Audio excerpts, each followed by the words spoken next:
terminando en esta jornada el tema de derecho colectivo. Y en la siguiente mesa vamos a tener un tema muy interesante: huelga, flexibilización del procedimiento y requisitos para su convocatoria. Esta mesa será moderada por Fabiola Cantero Acosta. Ella es doctora en Derecho por la Universidad Estatal a Distancia, máster en Derecho del Trabajo y Seguridad Social y licenciada en Derecho por la Universidad de Costa Rica. Actualmente es directora de la Maestría en Derecho del Trabajo y Seguridad Social de la UNED. Ha sido jefe y asesora legal en la oficina jurídica de esa universidad y también en la Fundación para el Desarrollo y la Promoción de la Educación a Distancia, Fundepredi, y el Consejo Nacional de Enseñanza Superior Universitaria, CONESUB. Es investigadora y miembro de la Junta Directiva del Fondo Nacional de Becas y de la Comisión de Derecho Laboral de nuestro colegio. Los dejo en muy buenas manos. Gracias, Eugenio. Buenas tardes de nuevo a todas y a todos. Bienvenidos a la última mesa. Yo sé que hay que hacer un esfuercito, estamos todos cansados, los temas han sido densos. Sin embargo, prometo que voy a ser muy estricta con el tiempo y que vamos a salir a las 4:30.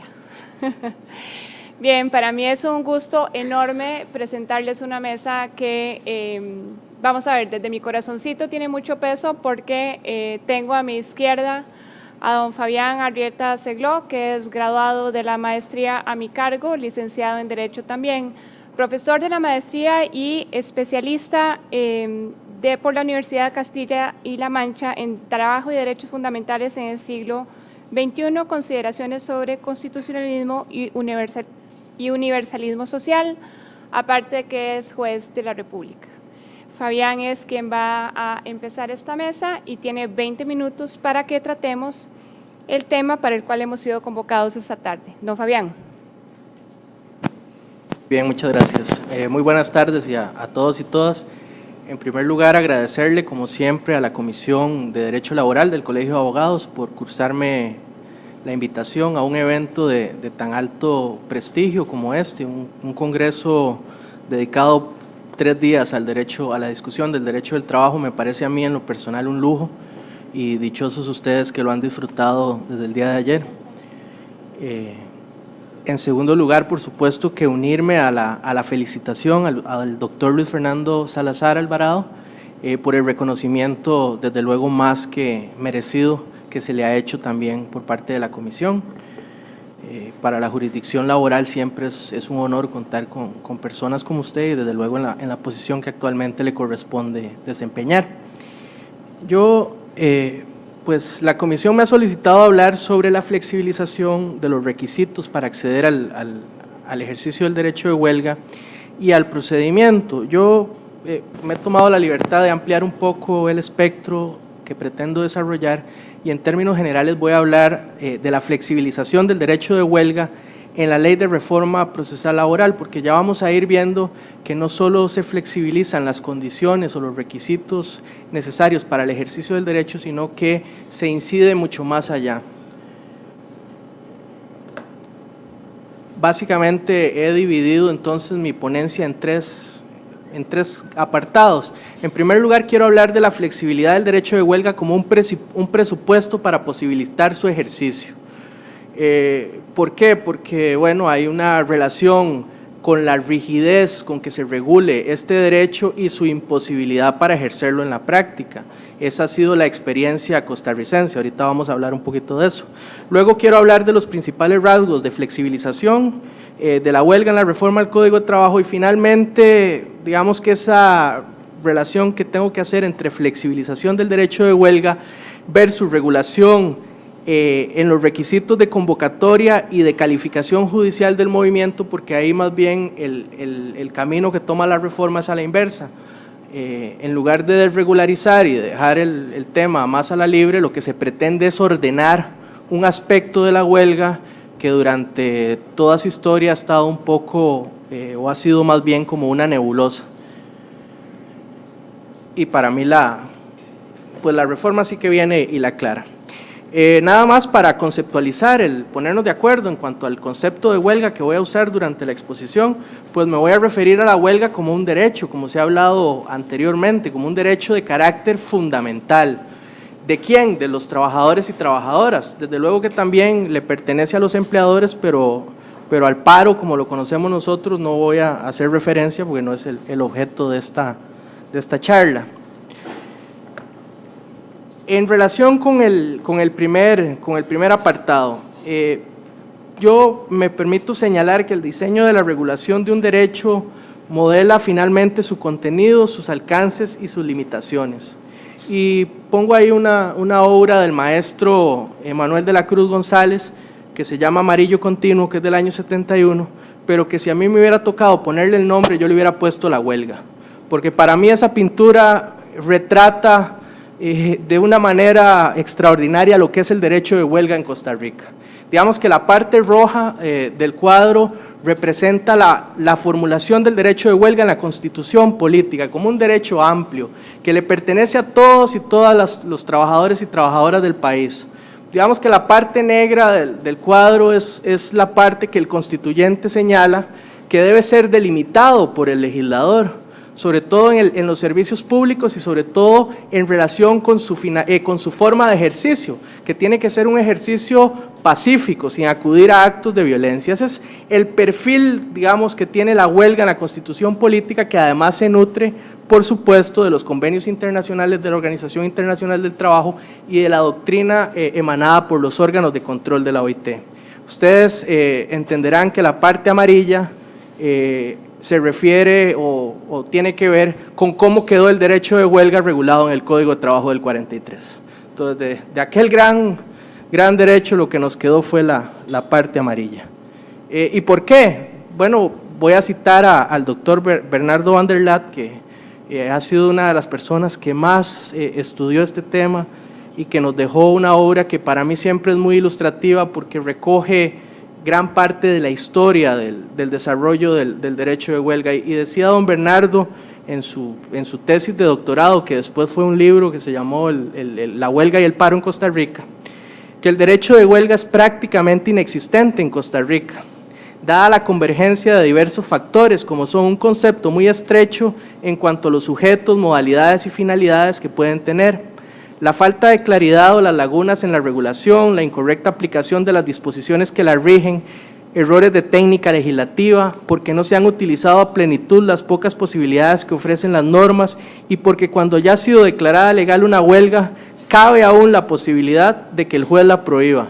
Esto por una norma que, digamos, con mucha luz fue declarada inconstitucional, que le otorgaba una potestad al juez de declarar la prohibición de la huelga en determinado ámbito porque se le generaba una afectación económica al empleador. Digamos, era una cosa, era un sinsentido. Pero bueno, ese es el panorama que nos mencionaba don Bernardo en el año 71 y ha sido el panorama que más o menos se ha mantenido desde entonces hasta, diríamos, julio del 2017, con algunos avances que han existido gracias a la intervención, hay que reconocerlo, de la Sala Constitucional, sobre todo, diríamos, a partir del año 98, sobre todo en el tema de huelga. Ahora han habido, ya se habló antes de las sentencias que se dictaron en el año 2000 en materia de negociación colectiva, que más bien implicaron significaron un freno para el ejercicio de ese derecho relacionado con la libertad sindical, pero en materia de huelga del año 98 hemos tenido sentencias que han venido a generar alguna apertura en la posibilidad de llevar a cabo el ejercicio de la huelga. Ahora, esas sentencias, si bien muy importantes y muy significativas a nivel teórico, han tenido poco impacto en la práctica, porque desde entonces y hasta ahora no hemos registrado, digamos, huelgas legales. Don Bernardo en el libro del 71 hablaba de que él conocía o había escuchado de 3 huelgas. Por ahí, no sé si don Fernando en el trabajo sobre libertad sindical menciona también que hay alguna otra cantidad de huelgas documentadas como legales, pero yo personalmente, que digamos participo en temas de derecho del trabajo desde hace menos tiempo, no he tenido la oportunidad de conocer ninguna, por lo menos que haya sido calificada como legal en segunda instancia. De luego que han habido en primera instancia algunos pronunciamientos de jueces y juezas de trabajo declarando la legalidad del movimiento, pero eso no ha sido lo que se ha sostenido en esos procesos, quedando firmes los pronunciamientos de legalidad.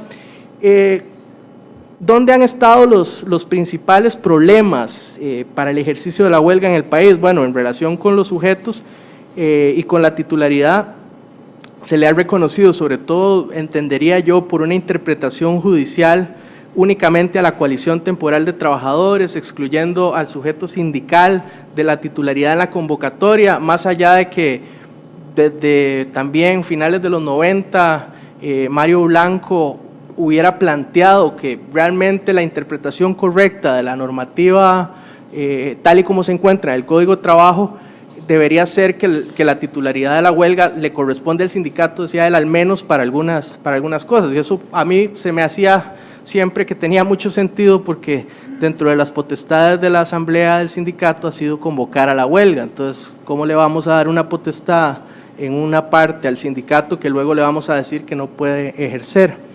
En relación con el porcentaje de apoyo, este ha sido un tema siempre muy polémico, del que normalmente todos tenemos conocimiento. Era un porcentaje que incluso había sido señalado por la propia Organización Internacional del Trabajo como un porcentaje muy alto, que venía a obstaculizar la posibilidad del ejercicio de la huelga. Esto fue declarado inconstitucional en el año 2011 por la Sala Constitucional. Sin embargo, bueno, tampoco ha tenido, digamos, el efecto requerido para que a partir de ese momento hayan declaratorias de legalidad de movimiento de huelga, porque la posibilidad de llevar a cabo un movimiento de huelga legal depende no solo, digamos, de su estructura legal, sino también de lo que ocurre en la realidad práctica, ¿verdad? Y se requiere de un movimiento sindical fortalecido, que tampoco ha sido necesariamente el escenario en el que nos encontramos. Respecto a la modalidad, también por una interpretación judicial se decía, y también doctrinal, que se requería del abandono del trabajo. Entonces eso limitaba la posibilidad de huelgas legales con ocupación del centro de trabajo. Digamos que había alguna concepción en la doctrina que consideraba que la ocupación podía ser una forma de ejercicio de huelga violenta, pero tampoco lo parece, y modernamente no es así, ¿verdad? Al menos de que efectivamente lleguen a haber actos de violencia contra la maquinaria del empleador, etcétera. Pero la mera ocupación del centro de trabajo en sí misma no debería ser considerado como un acto violento. Esto además era un contrasentido a la hora en que nosotros procedíamos, digamos, como jueces a calificar los movimientos de huelga, porque para calificar un movimiento de huelga con el procedimiento que se ha ideado en nuestro país, los jueces lo que hacían era acudir al centro de trabajo, y cómo iba a llevar uno una verificación del porcentaje de apoyo en un centro de trabajo donde se suponía que no debería haber trabajadores si estaban holgando, ¿verdad? Entonces era una cosa, un diseño como un poco, sin sentido. Según la actividad en la que se prestan los servicios, también han existido grandes limitaciones. Todos y todas más o menos somos conscientes de cuáles han sido los impedimentos que existen en la normativa actual para acudir a la huelga. En el sector público, la regla era, digamos, muy clara y muy contundente. ¿Quiénes tenían prohibido acudir a la huelga? Todos los trabajadores, todos, con una excepción, los que trabajaran en empresas que llevaban a cabo actividades similares a las empresas de lucro, digamos, en empresas públicas que tuvieran actividades similares a las de empresas de lucro. En el año 43 me parece que no había ninguna, luego hubo un desarrollo del Estado empresario y hubo algunas empresas con esas características, pero cuando se formuló la ley, en realidad la restricción era absoluta. Y además se le sumó en el año 43 una prohibición de acudir a la huelga a los trabajadores del sector agrícola. Entonces, todos los empleados públicos, todos los trabajadores del sector agrícola. En el año 43 Costa Rica se dedicaba a la exportación de banano y a la exportación de café y poco más. Básicamente tenían prohibido ir a la huelga todas las personas que trabajaran. Y bueno, y habían otras categorías que esas son las quizá más interesantes porque se mantienen hasta hoy. Los trabajadores del transporte ferroviario, marítimo y aéreo, y quienes laboren en funciones de carga y descarga de los muelles, eso está en el artículo 376, se mantiene vigente. Las anteriores fueron desde luego que declaradas inconstitucionales por la Sala en el voto 1317 del 98. Y hay otros trabajadores del sector privado que mantienen también una prohibición.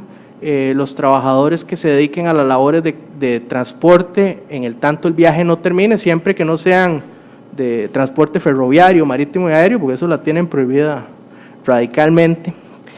Y quienes no puedan suspender sus servicios sin causar daño grave a la economía y a la salud. Con relación al tema de la economía, pues la OIT también nos ha hecho señalamientos, porque esto sería, digamos, la construcción del 43 que se parecería más al tema de la prohibición de la huelga en los servicios esenciales. Sin embargo, el único servicio o el único tema esencial para la OIT que se señala ahí es el de la salud. Y bueno, ese es digamos que había entonces finalmente una gran restricción para prácticamente la totalidad de los trabajadores de ejercer este derecho. En cuanto a la finalidad, también había una restricción desde la definición misma del concepto de derecho de huelga, limitándolo a la defensa y el mejoramiento de las condiciones económicos sociales comunes. Entonces habían allí dos restricciones. En primer lugar, se entendió el artículo a partir del mejoramiento. Digamos que para mí se dejó de observar que también se hablaba de la defensa, y cuando yo entiendo la defensa es la reivindicación de cosas que ya yo tengo, o sea, una huelga por razones de orden jurídico, pero solo se hizo una lectura del mejoramiento. Entonces entendíamos que la huelga era única y exclusivamente para establecer nuevas condiciones de carácter económico social, nunca para defender las que ya teníamos. O sea, entendíamos como ilegal la huelga por razones de orden jurídico, conflictos de orden jurídico colectivo, desde luego, porque la huelga pues sí que tiene que tener ese carácter colectivo, que también se hizo alusión en la exposición que me antecedió. No debería ser para reivindicar temas individuales. Y tampoco pues se permitía, desde luego, aplicando ese concepto de comunes, la huelga por solidaridad o las huelgas políticas entendida como una huelga para reivindicar o para reclamar respecto de una ley, un reglamento que fuera a afectar los derechos laborales del colectivo de trabajadores. Entonces, ¿qué es lo que ocurre? Frente a este escenario, que no es un escenario exclusivo de Costa Rica, es un escenario que se plantea y se presenta en muchos países de América Latina, es parte, si se quiere, de nuestra idiosincrasia jurídica, que en alguna parte de la doctrina se empieza a hablar de la flexibilización. Acuérdense ustedes que siempre hablamos de la flexibilidad laboral como la desregulación de las condiciones de trabajo. Bueno, se habla de flexibilidad no solo para la desregulación de las condiciones de trabajo, temas de jornadas, horario, etcétera, sino que se empieza a hablar de la necesidad de flexibilizar la parte colectiva del derecho del trabajo, para que no hayan normativas que vengan a entrabar el ejercicio de la libertad sindical. Y ahí hay un trabajo que es como la base de todo esto de Óscar Hermida, que se llama La flexibilidad del derecho de huelga, que pues de hecho es con uno de los temas con los que trabajamos en la maestría, ¿verdad? Uno de los textos más importantes, y que precisamente plantea esta necesidad de generar de reconocer que el conflicto en el mundo del trabajo es natural y que no hay que observarlo ni tenerle temor, que hay que facilitar los cauces para que se desarrolle de una forma correcta y civilizada, y en ese tanto es que se tienen que establecer las regulaciones que los rijan. Finalmente, el objetivo que tiene esta flexibilización es asimilar otras formas de acción colectiva, de lucha, a la definición típica de huelga, de manera que sea un concepto más comprensivo, no solo del típico abandono de las labores, sino que se permita y se reconozca el llevar a cabo la huelga a través de otras formas. ¿Qué es lo que ocurre entonces, o qué es lo que va a ocurrir a partir de la entrada en vigencia de la reforma al Código de Trabajo? Ahí hay una fotografía.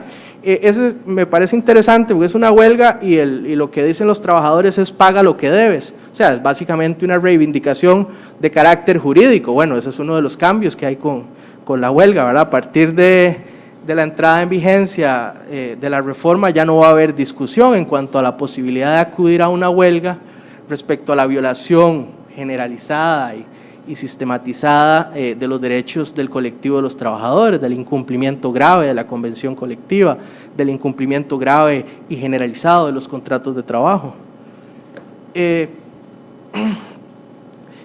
Desde la definición del concepto de huelga ya vemos algunas transformaciones.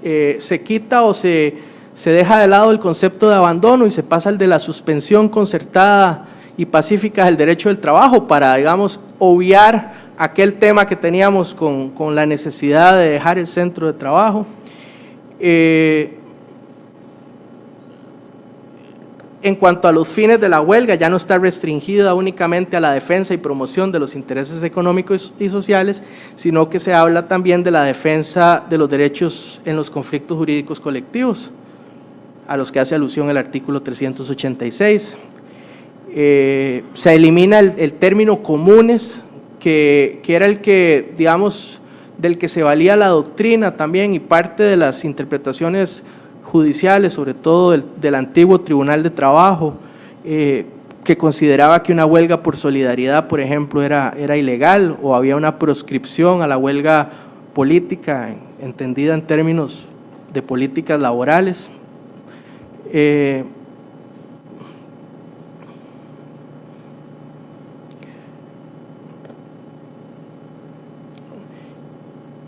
En relación con la titularidad del derecho de huelga, de la lectura que yo hago, se entiende que la titularidad se le traslada prioritariamente a las organizaciones sindicales y queda una titularidad subsidiaria para el colectivo de trabajadores a través de las coaliciones temporales. Entonces se reivindica la figura del sujeto sindical, que además es natural que el ejercicio del derecho de huelga sea llevado a cabo a través de las organizaciones sindicales, porque realmente son las estructuras que tienen lo que se requiere para organizar al colectivo de trabajadores para llevar a cabo un movimiento de esta naturaleza. Desde luego que ante la ausencia de sindicalización en el sector privado, o sea, no es casual digamos, el número de huelgas que se presentan en el sector privado esté directamente o haya una gran relación con el porcentaje de sindicalización y la presencia sindical en ese ámbito. El sindicato es un instrumento, una herramienta, una forma de organización indispensable para que pueda ejercitarse el derecho de huelga. En cuanto al requisito de apoyo, pues bueno, ustedes saben, se flexibiliza, ya nos olvidamos del 60% y se pasa a un requisito de apoyo numérico que siempre se exige, se dejó en la ley. A mí no necesariamente me parece necesario, pero bueno, tampoco hay ninguna contradicción con los convenios fundamentales de la OIT, en el tanto sea un porcentaje razonable, y eso es lo que se ha definido por parte del legislador. Se requiere que al menos la mitad más uno de quienes comparezcan a la Asamblea General del Sindicato, cuando es una huelga que deba ser convocada por la organización sindical, voten a favor de la huelga, y si no hay una organización sindical que reúna el 60% de afiliados en el centro de trabajo o en el ámbito en el que incide la huelga, pues se requiere también que haya una mayoría de la votación de los trabajadores que acudan a un cabildo, a una votación que va a ser organizada y fiscalizada por el Ministerio de Trabajo. Ya también la viceministra hizo alusión al reglamento que se está trabajando para este aspecto en particular, que además también viene a cambiar o a modificar de forma significativa la forma en cómo se ejercita la convocatoria al derecho de huelga. Bueno, en relación con los trabajadores excluidos del derecho de huelga, se mantienen básicamente las categorías que no han sido declaradas inconstitucionales. Allí tenemos un vacío. En el año 49 el constituyente le estableció un mandato al legislador de venir a definir, digamos, cuáles trabajadores debían estar excluidos. El legislador no lo hizo porque mantuvo, digamos, esa posición que estaba ya recogida en el Código de Trabajo de tener una prohibición prácticamente absoluta, nunca ha legislado sobre este tema, lo intentó hacer en la reforma procesal laboral y eso motivó el veto de la reforma, el que ya todos conocemos, y finalmente la alternativa fue dejar todo más o menos como estaba. Y ahorita lo que tenemos, poco más, poco menos, si uno se pone muy quisquilloso, es un caos, porque no hay una regulación clara de qué son servicios esenciales, pueden haber categorías de trabajadores que quizás no estén contemplados dentro de las prohibiciones de huelga, que a uno le parecería que deberían tener alguna restricción para hacer el ejercicio, porque pueden comprometer con la paralización de los servicios donde se desempeñan la seguridad o la vida, y bueno, es un tema que está pendiente y que no es un tema menor, es un tema al que hay que, digamos, eventualmente, con la seriedad que requiere abordarlo a través de una necesaria reforma legal. Sobre todo, incluso vean que ahí queda ese artículo 707 que habla sobre la prohibición de la huelga en los servicios esenciales, como un resabio que podría pensar uno que quedó de la formulación que estaba incluido en el proyecto original, pero que sin embargo no deja de tener alguna, o pueda llegar a tener alguna significación para efectos de llegar a considerar que un grupo de trabajadores pueda o no estar excluidos del ejercicio del derecho de huelga. El trámite de conciliación previa se flexibiliza al no solo regulando de mejor manera el proceso de solución de conflictos colectivos, que es un requisito previo necesario para acudir a la huelga, pero también abriendo la posibilidad de que este se tramite en el Ministerio de Trabajo y en otros, digamos, en centros autorizados por el propio Ministerio con esa finalidad. Se flexibiliza en cuanto a que no se requiere acudir a este mecanismo para plantear o iniciar un conflicto de huelga por cuestiones jurídicas, a donde se permitiría simplemente hacer una intimación al patrono para que dentro de un plazo de un mes que está definido en la ley cumpla con la violación generalizada de las obligaciones del colectivo de trabajadores. Y bueno, la huelga, para ir concluyendo dentro del tiempo otorgado, debería decir que bueno, la modalidad que se puede utilizar para el ejercicio de la huelga ya no es solo la suspensión del trabajo, sino que se admiten las huelgas intermitentes, graduales, escalonadas, y entonces a mí ahí, digamos, lo que me da la impresión es que el legislador finalmente lo que dijo es, lo que hizo fue plantear una norma ejemplificativa, que para mí hay que conectarla con el artículo 61 de la Constitución Política, en cuanto a que se reconoce la posibilidad de acudir a formas de acción directas que alteren la disciplina laboral afectando la producción, pero que se ejecuten pacíficamente y desde luego cumpliendo con digamos, la notificación previa al empleador que hay que hacer cuando se opte por acudir a una modalidad de huelga de este tipo, señalándole cuál es la forma en cómo se va a desarrollar la huelga. En cuanto a los efectos de la huelga, bueno, ahí está el tema digamos, de la prohibición de tomar represalias en cuanto a medidas disciplinarias y a descuentos salariales hasta que no haya un pronunciamiento sobre la ilegalidad del movimiento.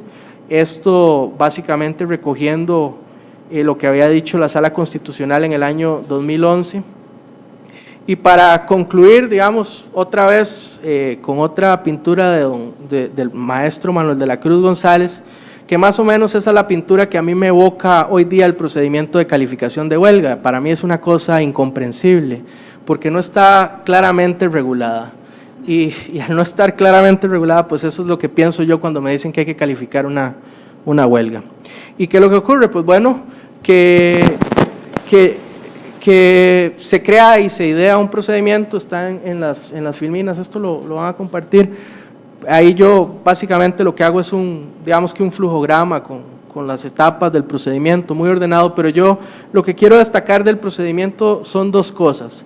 En primer lugar, que al establecer cuál es la forma de cumplir con el requisito de apoyo numérico de la huelga y establecer cuál es la prueba que se requiere para demostrar el cumplimiento de ese requisito, en el caso de la convocatoria a través de una votación con el acta que levanta el Ministerio de Trabajo, en el caso de una asamblea general de trabajadores de un sindicato, a través del acta notarial de esa asamblea, el proceso de calificación de huelga se facilita, porque ya no hay que ir a contar trabajadores, ya no hay que ir a perseguir a nadie, ya los trabajadores, digamos, cuentan con un espacio, digamos, con reglas claras de cómo se va a llevar a cabo la votación, donde uno esperaría que el Ministerio de Trabajo sea un garante para que ese acto a la larga no sea un acto que conlleve represalias por parte del empleador, que esté diseñado de forma tal que se respeten y se verifiquen las garantías necesarias para que el ejercicio de la libertad sindical se cumpla. Lo otro,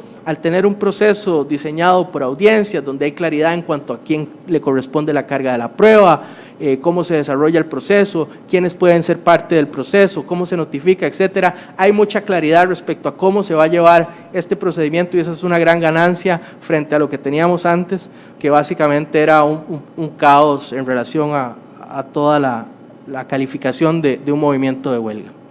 Eso sería y muchas gracias.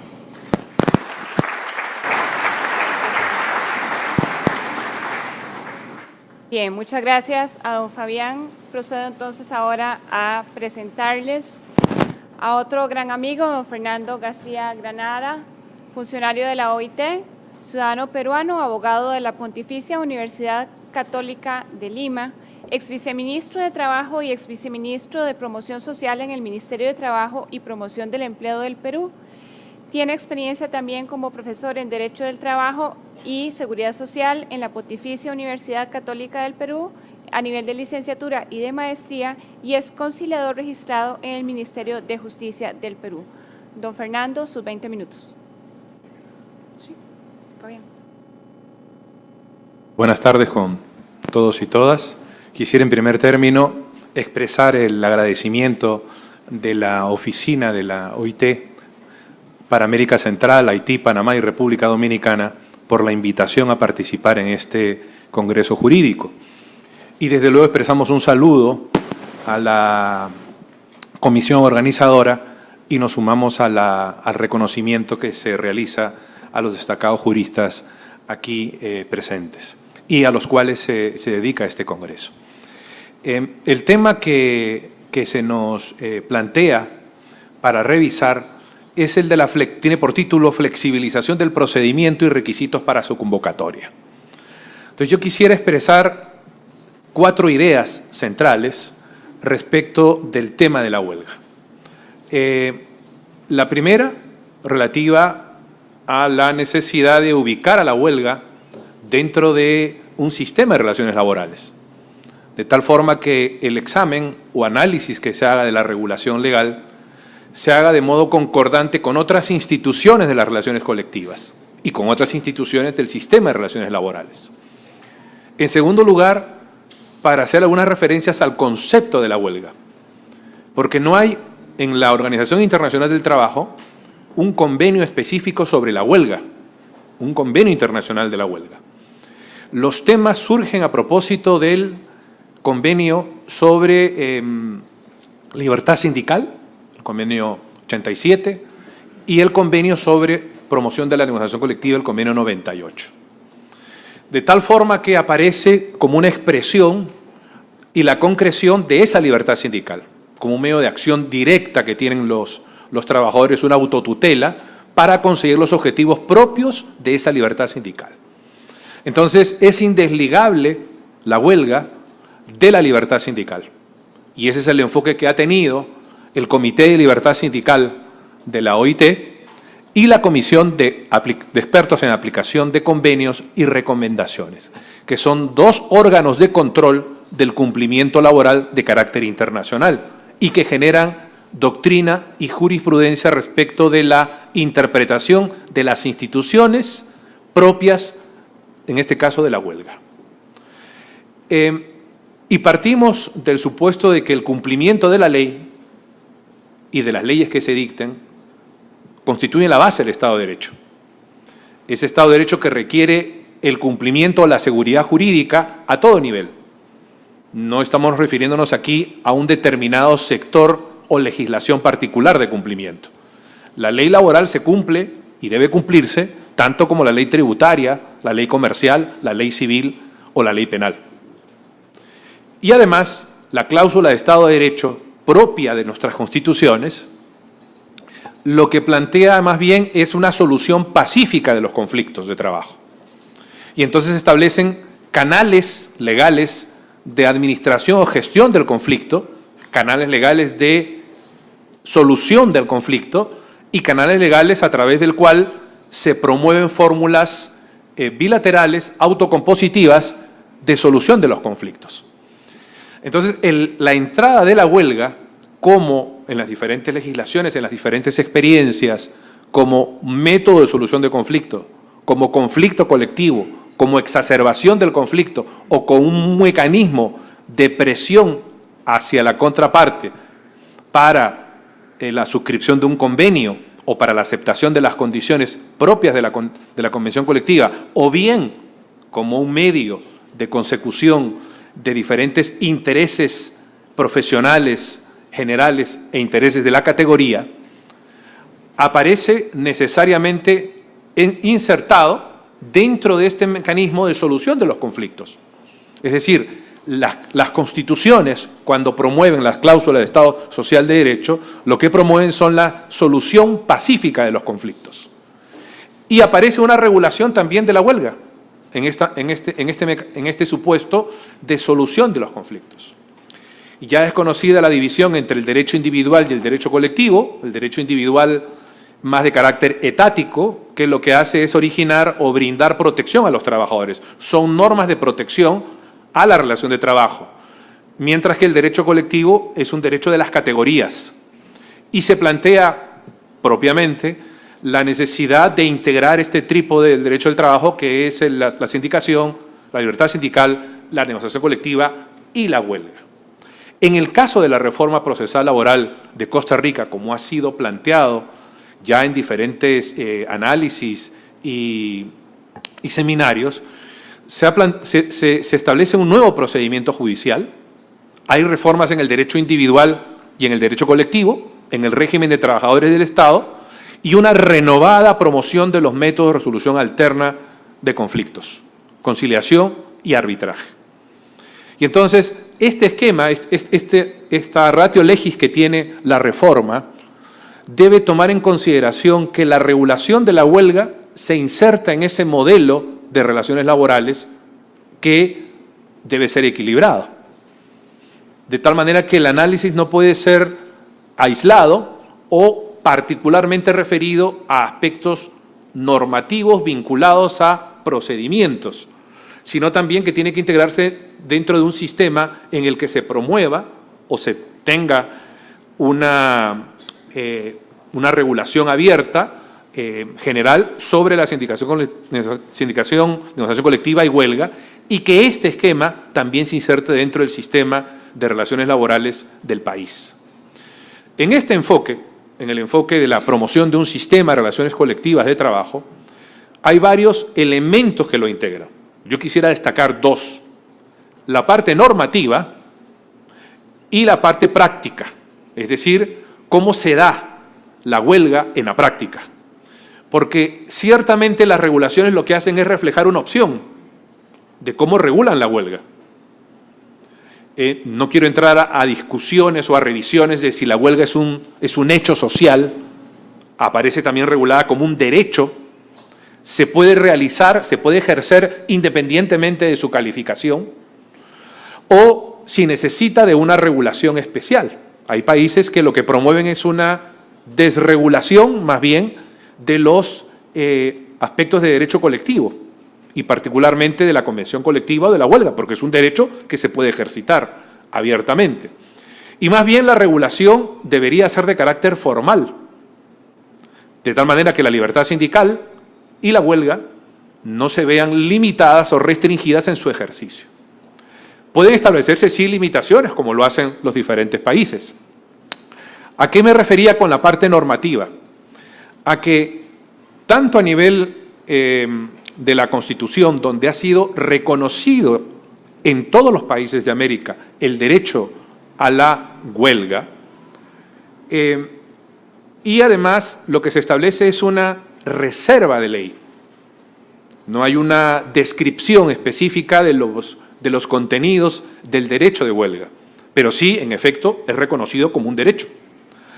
Hay aquí algunas apreciaciones importantes que hacer, y es que los tribunales constitucionales, las Cortes de Constitucionalidad y las Cortes Supremas de carácter constitucional han introducido contenidos esenciales y desarrollos de interpretación del derecho a la huelga, de tal forma que hay necesidad de plantear la parte normativa con la parte de interpretación constitucional que le dé el país.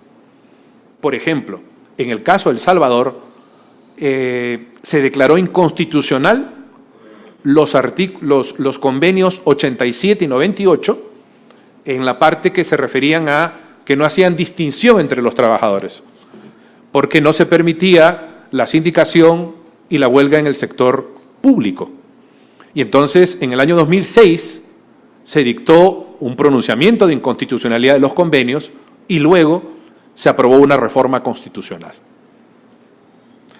Por ejemplo, la Constitución de República Dominicana establece que la huelga, se reconoce el derecho de huelga a los trabajadores y además se le califica como un método de solución de los conflictos, apartándose de algunas tendencias y particularmente de esta regulación que tenemos en Costa Rica. Entonces, vamos a encontrar una serie de referencias a nivel normativo, pero hay que destacar que se reconocen dos características: el enfoque como derecho de los trabajadores y, en segundo lugar, la reserva de ley, de tal forma que esta ley tenga que regular cómo se ejercita el derecho y no puede imponerle límites que lo desnaturalicen. Esto es importante porque los pronunciamientos de nuestras Cortes recogen también, en apoyo, los criterios de la Organización Internacional de Trabajo respecto de la aplicación de la huelga o del ejercicio de la huelga, pronunciamientos del Comité de Libertad Sindical y de la Comisión de Expertos en Aplicación de Convenios y Recomendaciones. Y en segundo lugar, la práctica, porque la utilización de la huelga, en algunos casos, y la experiencia así lo demuestra, va más allá de la ley, va más allá de lo que sería el ejercicio regulado y más bien se convierte en el ejercicio propiamente de un derecho que más bien tiene que ser seguido y tratado por la Administración del Trabajo, no por la ley. Se hacen huelgas y las huelgas se dan, independientemente de la regulación que tienen. Y uno parece decir, entonces, la huelga no sigue a la ley, o más bien la ley debe seguir a la realidad al momento de regularlas. Entonces, hay un elemento importante aquí, que es la necesaria vinculación de la ley en el sistema de relaciones colectivas de trabajo y cuál es la realidad. Independientemente de los matices o interpretaciones que puedan darse respecto de cómo se aplica o si está integralmente regulado el derecho de huelga en nuestras legislaciones. En segundo lugar, respecto de la fuente que tiene la Organización Internacional del Trabajo, la OIT tiene una función normativa a través de los convenios y también sus mecanismos de control y una función de asistencia técnica. De hecho, la oficina tiene un seguimiento y una colaboración con todo este proceso de reforma procesal laboral aquí en Costa Rica. Los órganos de control, la Comisión de Expertos en Aplicación de Convenios y Recomendaciones y el Comité de Libertad Sindical, fundamentalmente, han desarrollado criterios, fundamentos y argumentos relativos a la configuración del derecho de huelga. Y estos criterios han sido acogidos por los pronunciamientos judiciales. Ya tenemos, en el caso de la huelga y de la reforma procesal laboral de Costa Rica, y hay unos primeros pronunciamientos de la Comisión de Expertos en Aplicación de Convenios y Recomendaciones, relativos al convenio 87, y por eso hago la referencia aquí. Este informe se puede consultar en la página web de la OIT, es el informe que ha sido emitido en el mes de febrero.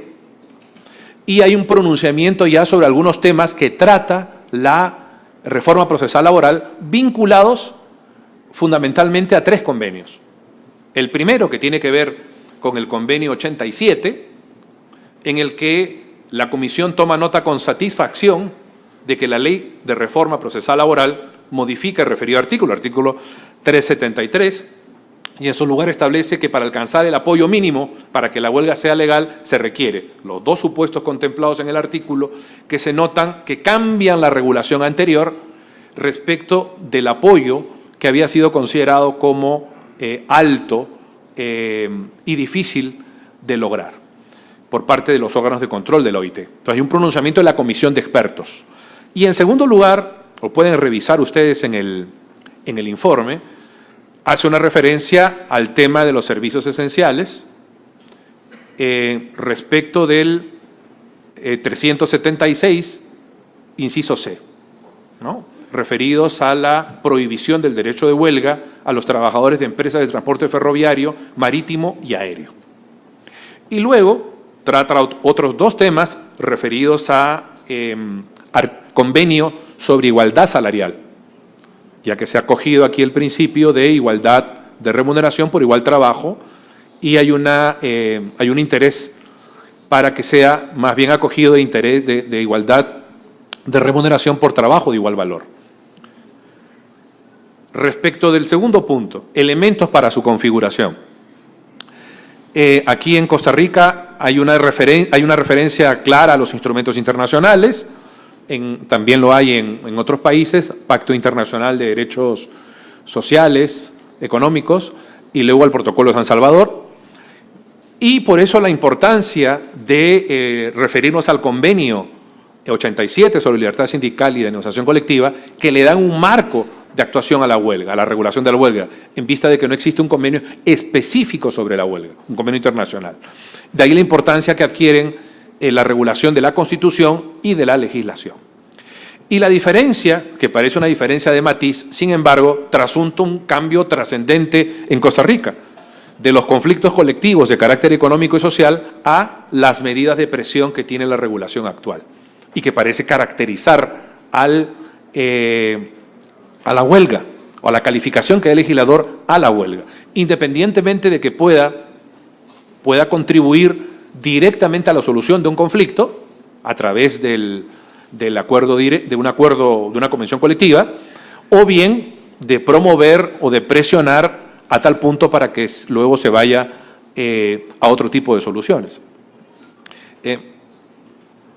El cambio es trascendente respecto de los conceptos, porque la extensión o la flexibilidad que pueda tener el procedimiento que califica si se han cumplido con los requisitos, depende de si estos requisitos son de acceso fácil o si cambian trascendentemente el régimen en el país. Y se nota así ciertamente un cambio trascendente respecto del concepto de huelga, ¿no?, que ya han sido mencionados aquí por Fabián, en el sentido de la suspensión, el que debe ser pacífico, grupo de 3 trabajadores y los fines. Además que en el caso de Costa Rica, a diferencia de otros países de América, la huelga también puede ser utilizada para la solución o la presión respecto de los conflictos jurídicos. Esa clasificación, que es una clasificación de los conflictos individuales y colectivos, jurídicos y económicos o de intereses, es una clasificación que ya ha sido acogida por nuestras legislaciones y que incluso ha marcado la actuación de las administraciones de trabajo. Los servicios de trabajo se organizan en función también de esa distinción, que no es meramente académica. Pero el concepto tiene mucho que ver entonces con los requisitos y la amplitud, lo que se pide para que una huelga sea legal, aunque aquí en realidad es para que se produzca la huelga. Las huelgas en principio son legales, independientemente de su calificación, y deben cumplir con los supuestos del artículo 371, que son el contenido que tiene el concepto de huelga, la configuración de huelga, el carácter pacífico, la pluralidad de personas y los porcentajes de votación. Pero tienen un segundo supuesto, que es agotar alguna de las alternativas procesales de conciliación, ¿no?, salvo que se trate de conflictos jurídicos. Y hay una verificación adicional que es si se trata o no de servicios esenciales, donde hay más, ciertamente aquí, observaciones o más referencias a analizar, porque no se ha modificado el régimen en materia de servicios esenciales. Y ello puede originar, y bueno, si no se ajustan a las previsiones y requisitos establecidos en los artículos 371, 377 y 381 del porcentaje, se va a declarar la ilegalidad del movimiento. Y finalmente, el procedimiento contempla la titularidad en el ejercicio, la decisión de si hay el porcentaje, cómo se verifica este porcentaje, a través de una asamblea sindical, si existe un sindicato mayoritario, y solo se requiere un acta en el que conste el acuerdo de huelga. Aquí sí hay que hacer notar que este es un mecanismo de verificación, es un mecanismo de supervisión. No se está o no debería limitar la actuación sindical, y en estricto solo se trata de una comunicación de que se ha adoptado ese acuerdo, el acta notarial en la que conste el acuerdo de huelga. En cambio, en el caso de que no exista un sindicato, la reforma establece la intervención de la Dirección Nacional de Inspección y utiliza dos términos que me parece importante destacar: la legalidad del cumplimiento y además una supervisión. Es decir, la Dirección de Inspección lo que hace es un servicio de verificación. No está gestionando la elección, no está gestionando o apoyando que ésta se realice. Solo verifica la forma en que se realiza y que ésta se ajuste a ley, supervisa la legalidad de su cumplimiento, ¿no? Y termina con un informe levantado por la Inspección del Trabajo. Entonces quisiera destacar aquí, ya que en tributo al tiempo y al minuto que me está dando Fabiola, 4 ideas. La primera es la necesidad de que el enfoque de la evaluación de la huelga, de la regulación de la huelga, tome en consideración su integración a un sistema de relaciones colectivas de trabajo y a un modelo de relaciones laborales.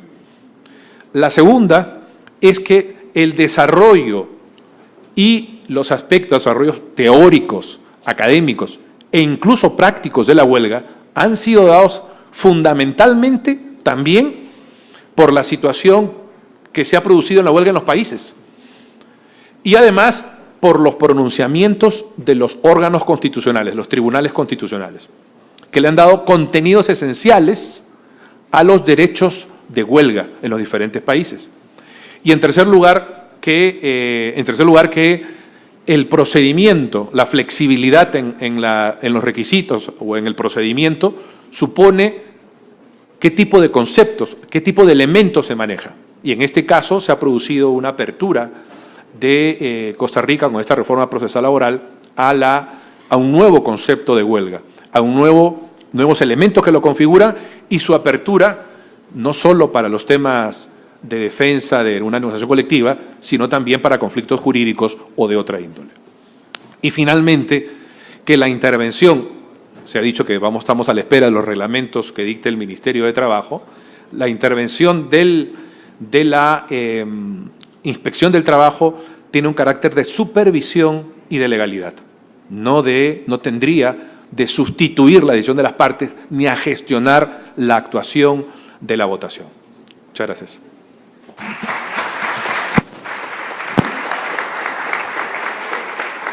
Bien, agradecemos a Fernando y a Fabián las intervenciones. Como conclusión de esta mesa podemos decir que la huelga, como el arte, no depende solo del prisma individual, aun si coincidimos en el concepto, sino de un análisis más sistémico que trasciende lo jurídico, que debe comprender lo social, lo histórico, lo propio y lo ajeno. 3 mensajes, por favor, antes de cerrar la mesa. Lo primero es un agradecimiento profundo al compañero Sebastián Fournier de Onda UNED. Gracias, Sebastián, que nos acompaña hasta hoy. Mañana nos acompañará otra persona. Por el esfuerzo y el trabajo que ha desplegado durante el seminario. Me indican por parte de la logística más administrativa que mañana, para quienes estén interesados en la emisión del certificado de participación, el registro de asistencia cierra a las 10 de la mañana. Así es que tienen que estar todas las firmas registradas como corresponde para que tengan el certificado correspondiente. Finalmente, los estamos esperando mañana puntualmente a las 8:30 para iniciar con la jornada, con la mesa Agilidad Procesal, Acceso a Justicia Pronta y Cumplida. Muchas gracias, que tengan feliz tarde.